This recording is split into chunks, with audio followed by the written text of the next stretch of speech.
Namaste, and thank you for joining me on this fifth day of Navratri for stories from the Devi Mahatmayam.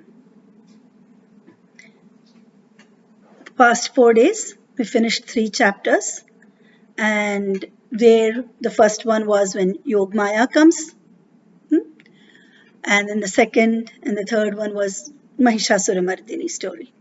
Now that this Mahishasura was defeated, the gods were really happy. They knew that everything was going to come back to normal. And they were like overawed, and they just was looking at Devi while the whole fighting and the war, the battle had taken place. They were just looking at her with like awe. Like, oh my God, she has a smile on her face, and so easily she wields these spears, these tridents, the trishula and the chakra, and with such ease she's able to wield them, and it looks like she's just playing when she is able to destroy all these asuras. And what? The gods themselves had not been able to do any of these things. They could not defeat the asura. They could not defeat Mahishasura, and that's why their anger had created this wonderful Devi, not created but brought forth. Mahishasura had received a boon from Brahma that no man, no god, no demon, no animal could ever kill him. Now, he had not thought of using the word human. Instead, he just said man. So, technically, a woman could kill him. And it so happened that when the anger and frustration of all the devas had come together, Mother came through as lights from all of them. The Divine Mother, Ambika. Mahishasura Mardini, Devi, Durga. She had come and defeated them with such ease, defeated all the asuras. And now the gods were very happy, and they sang her praises, saying, oh, Vishnu says and Shiva says, oh, Devi, we can't even describe you. You are so awesome. My chakra, says Vishnu, my chakra is not that easy to wield, but you were able to just throw it. And Shiva's trident, you need a lot of force to use it, but you were just using it like as though it was a toy. All those weapons you were using like a toy. You came, oh Devi, to punish your children who were being mean. You did it like a mother. You came so happily with joy. I mean, you were very angry with all the bullies, but you were very happy with us who were being good. Not just that, with all the bullies, you still treated them with love. Now remember, the story is being told by Rishi Medhas.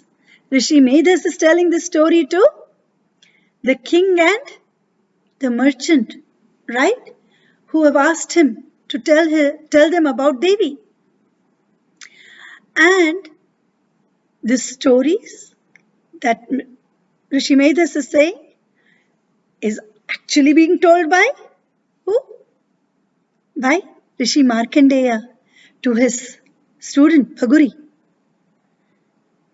And who is writing all this? Rishi Vedavyasa in the Markandeya Purana.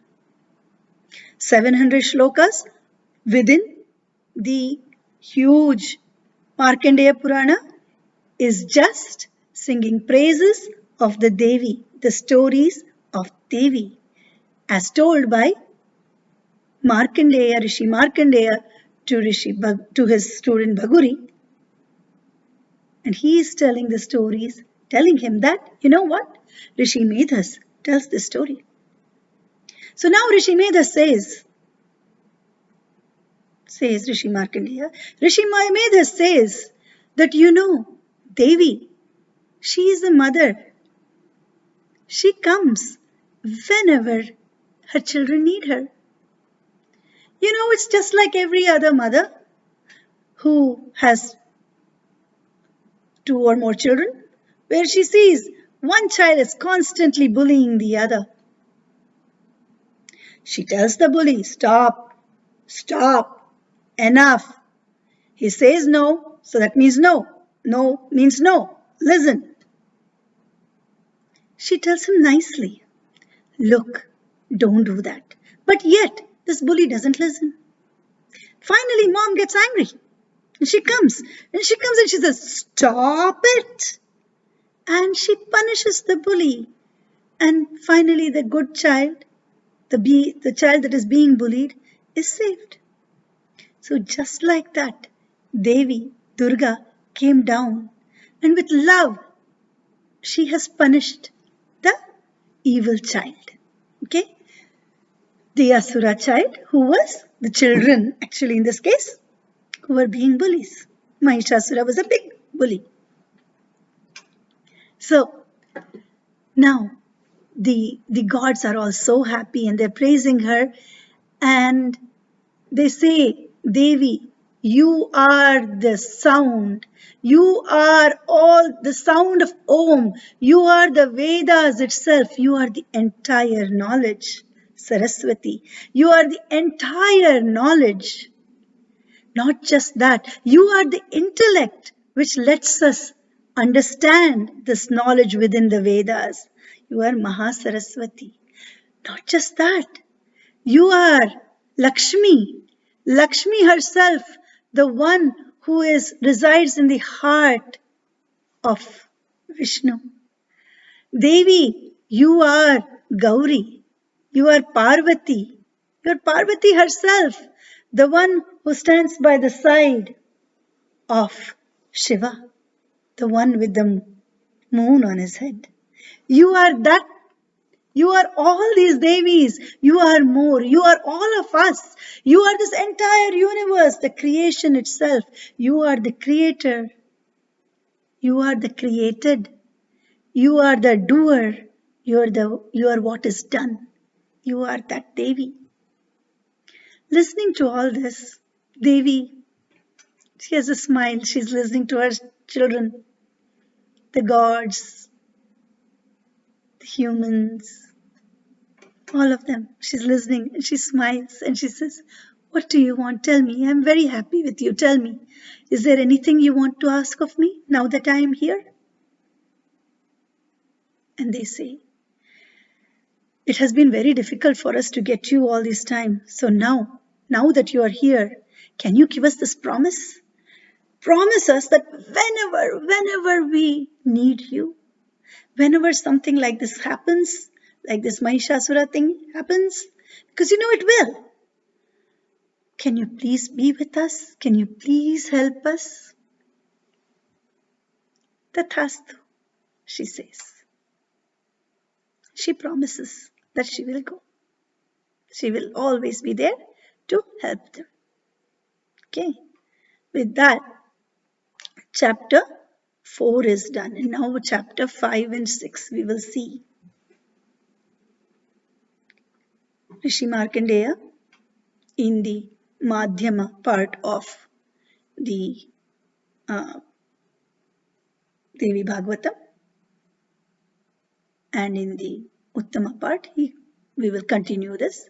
He says, Rishi Medhas now tells Raja Surata and the merchant that it was in those days, many years have passed, many thousands of years have passed, and there were 2 brothers, 2 Asura brothers, Shumbha and Nishumbha. Shumbha and Nishumbha. They were very, very brave men. Big, tall, very well built. They could probably bench press 1,000 times easily. They could carry almost mountains. That's how strong they were. They loved one another. Nice. But their power was so much. They were so powerful that it was very easy for them to bully others. It was very, very easy to bully others.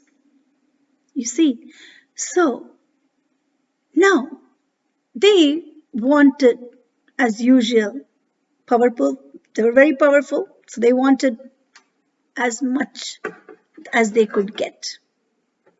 So they decided to go and pray to who? Brahma, the creator. And they do tapas, lot of tapas. And at that point, Brahma comes and gives them a boon.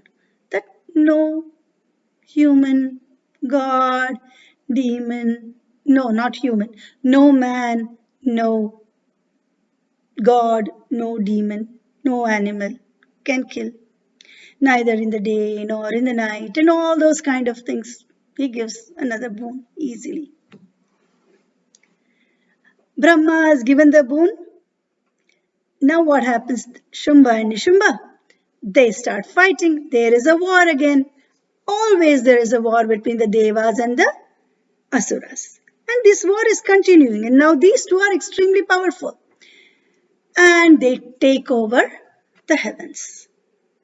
Indra has lost the kingdom.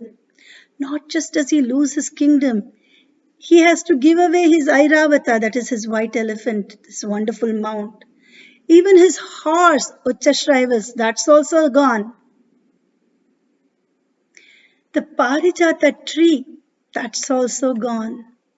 All the wonderful, wonderful gems and most expensive, valuable things, everything belongs to Shumbha and Nishumbha. Everything from the earth belongs to Shumbha and Nishumbha. Even that umbrella which gives all gold, that belongs to him, to these two brothers. The gods have lost. The humans have lost. The other asuras have also lost. It's only Shumbha and Nishumbha. They are now the rulers of the three worlds. And they have two generals. One is Chanda, and another is Munda. Okay? Chanda and Munda. Now, one day, Shumbha, Nishumbha, Chanda and Munda, they have gone to the Himalayas. To the place of Raja Himavat. That is the Himalayas. And there they see, and Shumbha and Nishumbha are just, they have finished their prayers and what they also pray, okay? Just because they are bad people, it doesn't mean that they don't pray to what they do pray. They do pray to the universe. They pray to Brahma, but they have defeated him. But still they pray. Now, they have finished everything and Chanda and Munda are walking around. There is this beautiful place. They see this wonderful, gorgeous woman. She is Parvati, the wife of Shiva. She's very beautiful and they see, wow, there isn't a woman so beautiful. How come she is not with our Shumbha or Nishumbha, our Rajas? And they go back to Shumbha and Nishumbha and say, you know what? There is this most beautiful, beautiful lady. She is gorgeous to look at. There is no pearl that is equal to her. There is no gem that is equal to her. She has the most beautiful eyes, most lovely hair, beautiful complexion, and a very, very pleasing face. She is the most beautiful of all women. Shumbha, Raja Nishumbha, you are the most powerful on this earth. You have everything. You have all the things that the gods had, but she should be with you. Why is she not with you? Hearing all this, Nishumbha says, okay, go, get her. She can choose either my brother or me. Go, get her. And off Chanda Munda go. And they go, following this lady, where this lady lives, the path, and they see this beautiful lake, and near that lovely trees with soft breeze blowing, beautiful flowers of all kinds, roses, jasmine, and all these pleasant, fragrant flowers. They just, this breeze that's blowing brings all this fragrance to them. Ah, beautiful. The lake is crystal clear with beautiful lotuses blooming, lovely fishes inside, transparent. And there she is, this beautiful lady sitting. And they go and they say, Devi. And she looks up and she said, yes, how can I help you? And they say, we are messengers. We are Chanda and Munda. We are the messengers of Shumbha and Nishumbha, the rulers of the three worlds. You, you, you should know that Shumbha and Nishumbha have everything on this earth. Not just as the earth, they have everything that the gods had. They are the ones who are doing whatever Surya used to do. They now control the sun. They control the moon. They control the wind. They control the rains. Shumbha and Nishumbha have everything. They even have Indra's mount Airavata, the white elephant. They even have his horse, the seven-headed Uchchasraivas. They even have that golden umbrella which just showers gold. They have everything. So, Devi, you are beautiful. Come. Shumbha and Nishumbha, the rulers of the three worlds, have asked you to choose one of them. And Parvati, Devi Parvati, the wife of Shiva, looks at them and she says, yeah, Shumbha and Nishumbha are powerful indeed. But you know, this, I made this oath, I took this promise, made a promise long time ago. Without thinking, I made this promise, This promise is, this oath that I've taken is only the person who comes and defeats me in battle, I will marry that person. So, Shumbha and Nishumbha would have to come here. They have to come to my place, defeat me in battle, then I will definitely go. Chanda and Munda say, what? What are you talking about? No one can defeat Shumbha and Nishumbha. The gods can't defeat them. The demons, no other asuras, demons can defeat them. No animal can kill them. You are a woman. You are just this frail little, tiny little, pretty. Yes, you are beautiful, no doubt. But you are so frail, so cute, so sweet. What can you do? Nothing. Don't be stupid. Come on. Parvati says, I would come. Listen to me. Shumbha and Nishumbha are really powerful. I know that. I know that. They are the lords of the three worlds currently. I know that. But Chanda and Munda, understand this. I have made this promise to myself. I gave my word myself with water. I took the water over my hands and made this promise. I don't know what I was thinking, but I made this promise. You know what? That whoever comes here and battles with me and wins over me, only that person will I marry. Chanda and Munda get really mad. They get so mad and they say, we will drag you off. You can't drag me. Why do you want to drag me? Just let them come. This is just a small fight. They will win. No? They are very powerful. And I will come with them. Simple. Chanda and Munda are really upset. And they say, okay, let's go. And they go. And they tell Shumbha and Nishumbha, see, this is what has happened. Shumbha and Nishumbha, both of them laugh.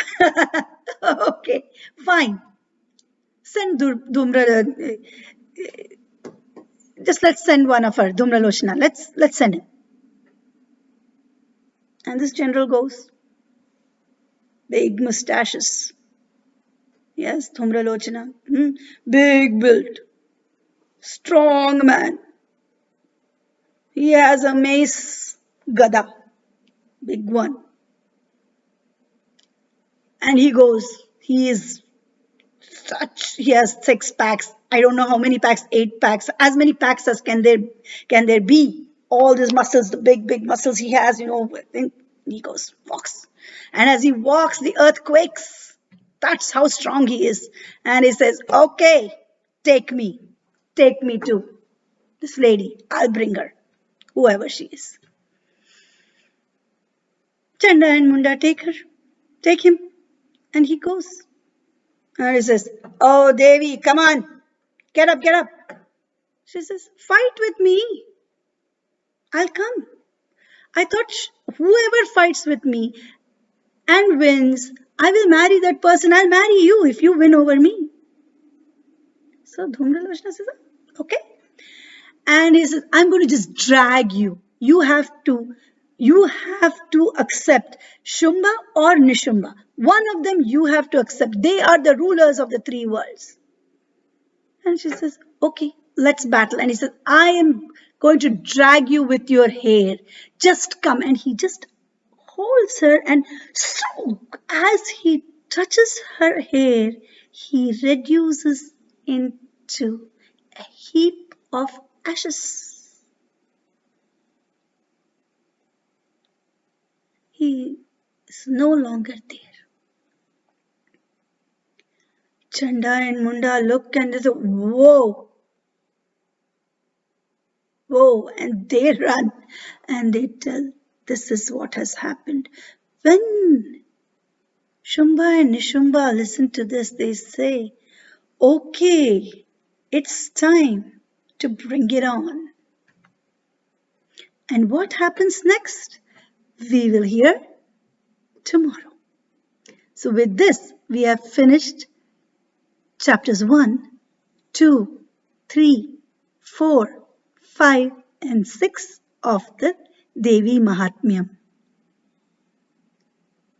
Thank you for joining me today on this 5th day of Navratri. See you tomorrow. Namaste.